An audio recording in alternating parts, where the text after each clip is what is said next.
چلیں میں شروع کرتی ہوں. اعوذ باللہ من الشیطان الرجیم. بسم اللہ الرحمن الرحیم. اللہ اکبر کبیرہ والحمد للہ کثیرہ وسبحان اللہ بکرۃ واصیلا. رب اشرح لی صدری ویسر لی امری واحلل عقدۃ من لسانی یفقہوا قولی. سیرہ صحابیات کے درخشاں پھول. آج کی صحابیہ سیدہ ام مبشر رضی اللہ تعالی عنہا. انصاری نقیب کی بیٹی، نام ام مبشر، والد کا نام برہ بن معرور. یہ ان انصار میں سے ایک تھے جن کا انتخاب عقبہ ثانیہ کی رات بطور نقیب کیا گیا تھا. خاوند کا نام زید بن حارثہ تھا جو رسول اللہ صلی اللہ علیہ وآلہ وسلم کے پسندیدہ صحابی اور ان 3 عمرہ میں سر فہرست تھے جن کو اس لشکر کا امیر نامزد کیا گیا تھا جسے رومی فوج کے ساتھ لڑنے کے لیے مقام موتا کی طرف بھیجا گیا تھا. اچھا جی، یہ وہی صحابی ہیں جن کا نام اوپر آیا تھا آئی گیس، زید بن حارثہ. ام کلثوم کی اس میں آیا تھا، یہ وہی ہے میرے خیال سے، شاید سیم ہے. کعب بن مالک کہتے ہیں، یاد رہے کہ کعب ان میں سے ایک تھے جنہوں نے عقبہ ثانیہ میں حاضری دی اور وہاں رسول اللہ صلی اللہ علیہ وآلہ وسلم کے بعد بیعت کرنے کی سعادت حاصل کی. کہتے ہیں کہ ہم اپنی قوم کے مشرکین کے ہمراہ حج کرنے کی غرض سے روانہ ہوئے. ہم نے نماز پڑھی اور کچھ مسائل سمجھے.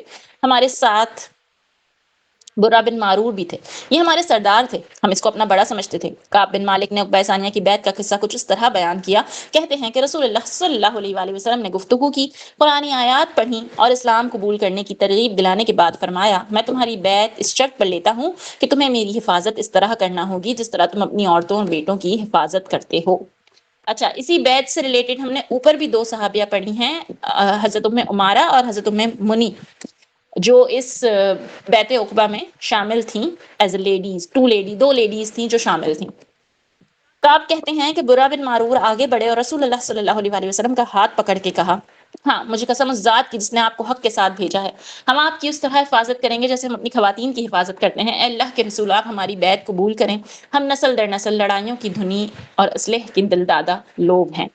رسول اللہ صلی اللہ علیہ وآلہ وسلم نے فرمایا، تم اپنے 12 نمائندے منتخب کر لو جو اپنی قوم کی نمائندگی کریں.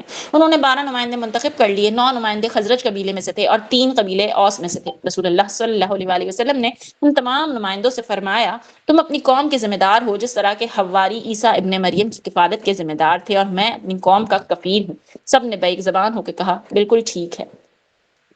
کعب بن مالک کہتے ہیں، اچھا کسی نے اگر پڑھنا ہو تو وہ مجھے بتا دے تو میں رک جاؤں گی اور پھر آپ پڑھ لیجیے گا. اگر سرین آپ کی اسکرین ویزیبل ہو گئی ہو تو پھر آپ کنٹینیو کر سکتے ہو. کعب بن مالک کہتے ہیں کہ سب سے پہلے برہ بن معرور نے رسول اللہ صلی اللہ علیہ وآلہ وسلم کی بیعت کی، پھر یہ کے بعد دیگرے ساری قوم نے بیعت کرنے کی سعادت حاصل کی. پھر یہ سب قیمتی خزانہ حاصل کر کے راضی خوشی مدینہ منورہ کی طرف واپس لوٹ آئے.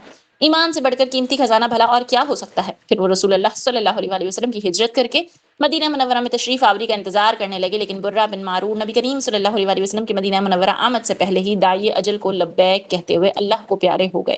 جب رسول اللہ صلی اللہ علیہ وآلہ وسلم کو برہ بن معرور کی وفات کا پتہ چلا تو آپ ان کی قبر پہ گئے اور ان کے لیے مغفرت اور رحمت کی دعا کی.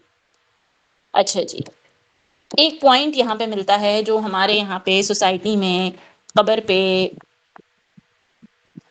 خیر یہاں پہ ہمیں یہ پتہ چلتا ہے کہ قبر کے پاس کھڑے رہ کے دعائیں مغفرت کی جا سکتی ہے، دعائیں رحمت کی جا سکتی ہے. قبر کے اندر جو ہے، جو میت ہے، آپ اس کے لیے استغفار کر سکتے ہو.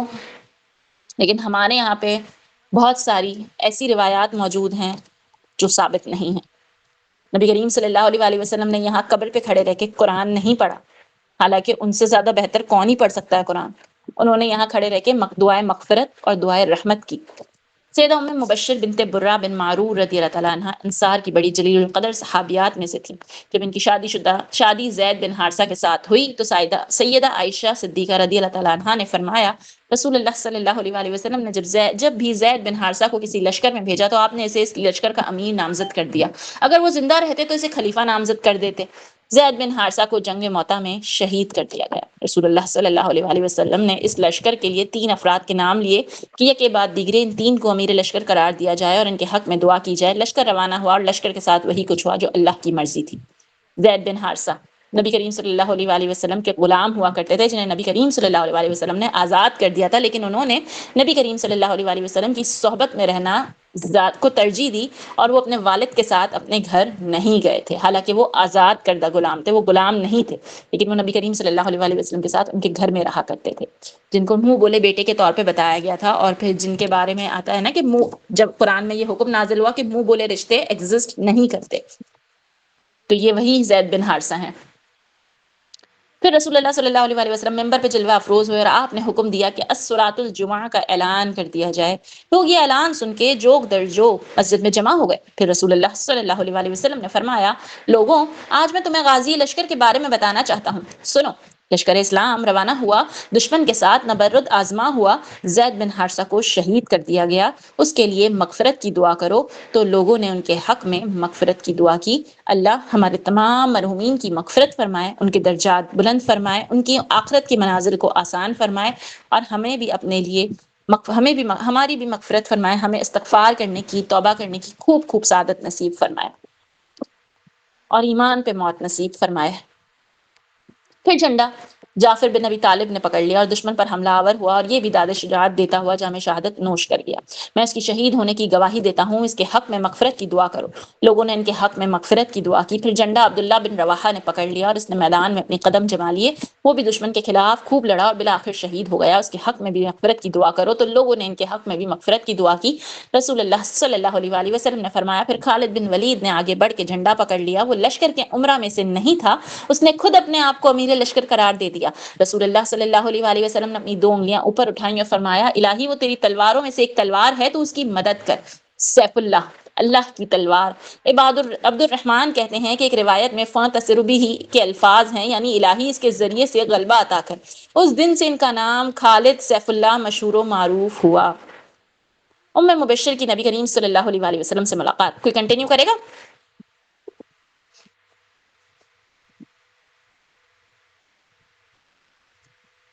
میں کرتی ہوں۔ سیدنا ام مبشر رضی اللہ عنہا کے فضائل و مناقب کو ایک بات یہ بھی اجاگر کرتی ہے کہ نبی کریم صلی اللہ علیہ وسلم ان کے گھر تشریف لے جایا کرتے تھے۔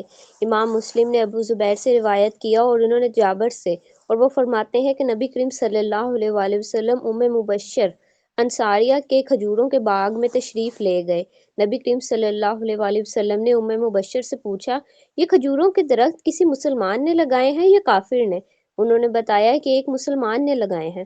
رسول اللہ صلی اللہ علیہ وسلم نے فرمایا، کوئی مسلمان جب درخت لگاتا ہے یا کوئی فصل کاشت کرتا ہے، اس کو کوئی انسان، جانور یا کوئی چیز کھاتی ہے تو اس کے لیے صدقہ ہوتا ہے۔ امام مسلم نے اپنی کتاب صحیح مسلم میں ابو زبیر سے روایت نقل کی، انہیں جابر بن عبداللہ سے سنا، وہ کہتے ہیں کہ مجھے سیدنا ام مبشر نے بتایا کہ میں نے سیدہ حفصہ رضی اللہ عنہا کے ہاں رسول اللہ صلی اللہ علیہ وسلم کا فرمان سنا، انشاءاللہ اصحاب الشجرہ میں سے کوئی ایک بھی جس نے درخت تلے بیعت کی وہ جہنم میں داخل نہیں ہوگا۔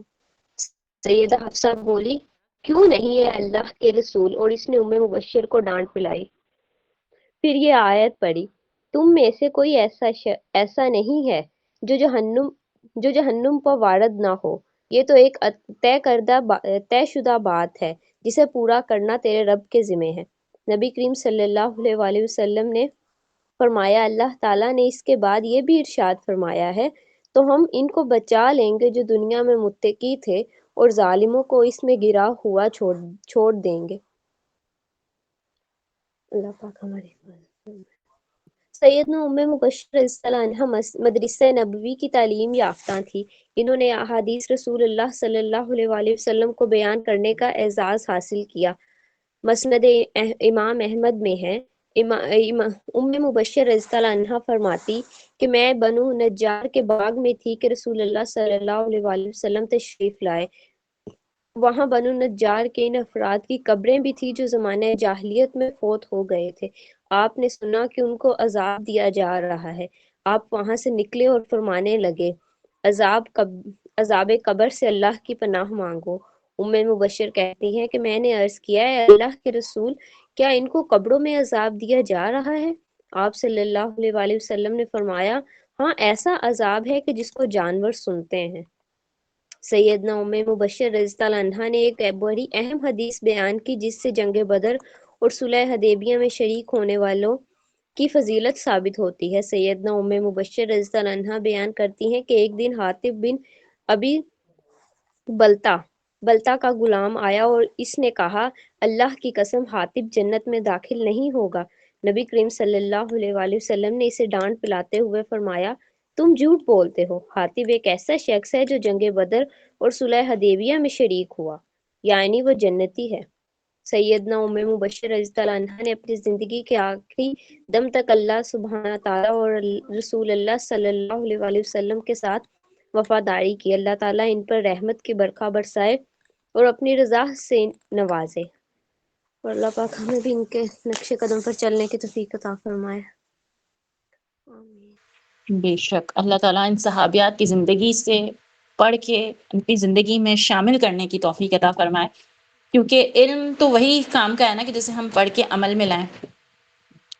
اللہ تعالیٰ نے ہمیں یہاں بٹھایا، یہاں جمع کیا، ان کو پڑھنے کا موقع دیا، وہ بھی اس کا اللہ کا کروڑوں احسان ہے۔ شکر ہے کہ ہم ان کو پڑھ پا رہے ہیں۔ اس نے ہمیں پڑھنے والوں میں سے بنایا، جاننے والوں میں سے بنایا، دین کے لیے تگ و دو کرنے والوں میں سے، جد و جہد کرنے والوں میں سے بنایا۔ اللہ تعالیٰ ہمیں صراط مستقیم کی دعا مانگنے والوں میں سے بنائے اور ان لوگوں میں شامل کرے جو صراط مستقیم پہ آخری سانس تک رہے اور جنت کے حقدار ٹھہرے۔ وما علینا الا البلاغ۔ جزاکم اللہ خیرا کثیرا۔ سبحانک اللہم و بحمدک، نشہد ان لا الہ الا انت، نستغفرک و نتوب الیک۔ کسی کے کوئی پوائنٹس ہیں؟ کوئی کچھ شیئر کرنا چاہتا ہے؟